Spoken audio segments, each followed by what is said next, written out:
شحال من عام وحنا كنلعبوا هاد الكره، والنتيجه لقب واحد يتيم من ايامات كانوا اللعابه كيتمشاو ولا بغينا نقولوا حفيانين. من اصل 84 نسخه ديال كاس افريقيا يلا عندنا لقب واحد. معايا من اول مقابله لعبنا ضد العراق في 1960 وحنا دائما الخساره كنسبيوها في المدرب.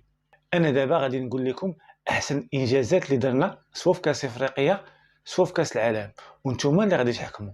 المغرب عنده لقب واحد ديال كاس افريقيا في اثيوبيا سنه 1976. لعبنا ربع النهايه جوج مرات في 98 و 2017، نصف النهايه 86 و 88، ولعبنا الفينال في 2004.